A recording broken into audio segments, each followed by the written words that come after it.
Let me show you what's going on with your forecast, because our weather's about to become a lot later on tonight. This morning, couple spots of light rain. I turned on just one radar. If I turn them all on, it's going to overdo it. But there's some spots of mist, drizzle, light rain, similar to what we had yesterday, just not as foggy and not seeing nearly as much of that low visibility out there.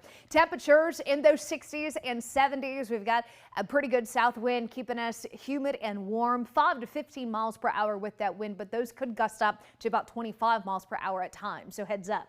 Day planner shows 60s, warming to the 80s this morning, so maybe a couple degrees cooler as we hit sunrise, and then we take off with a warm up.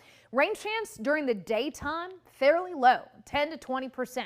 We really shouldn't have a whole lot of issues between now and sunset. I think a lot of this comes in after dark, so I'm going to hold that rain chance at about 10 to 20% through late morning, early afternoon.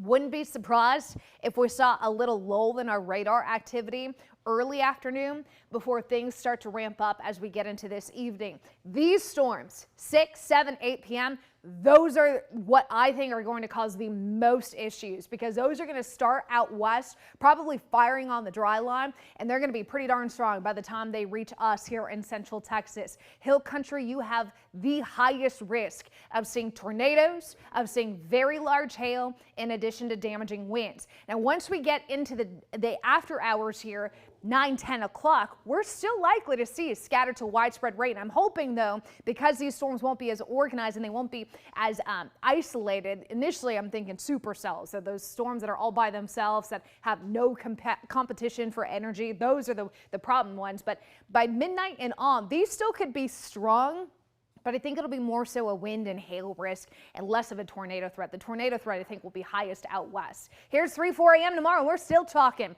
showers and storms over the Austin metro before they move out into our eastern counties by mid-morning, and then they'll be out of here by midday tomorrow, it looks like. That said, highest severe weather risk we've seen in quite some time. In fact, that's a 3 out of 5 in the Hill country, 2 out of 5 in the Austin metro. That severe risk lowers as you work your way towards the east. That said, egg-sized hail possible. Winds up to 75 miles per hour possible. Those, I think, will be the primary concerns here, but also an isolated tornado in the Hill country will be possible, and localized flooding is, but not necessarily something I'm super worried about. The severe risk will shift as that line of storms shifts into our Austin metro and eastern counties after midnight. But as far as that rainfall total goes, by the time we hit midday tomorrow, we should have about a ½ inch to 1.5 inches in the bucket with those higher rainfall totals in the Hill country. I think a lot of the ground is going to be able to hold that. We just have to make sure we're watching those rainfall rates. And because we didn't see as much in our northern counties in the Hill country over the weekend than we did in our southern counties, the flash flood threat I don't think is going to be something I'm that concerned about. I am much more worried about that tornado risk in the Hill country this evening and the hail and wind threat overnight.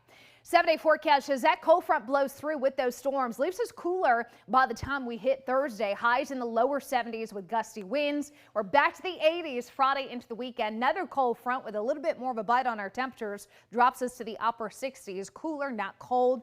We will stay far above freezing, but go back and forth between these 40s, 50s, and 60s for the next 6 to 7 nights. Erica? All right. Thanks so much, Kristen.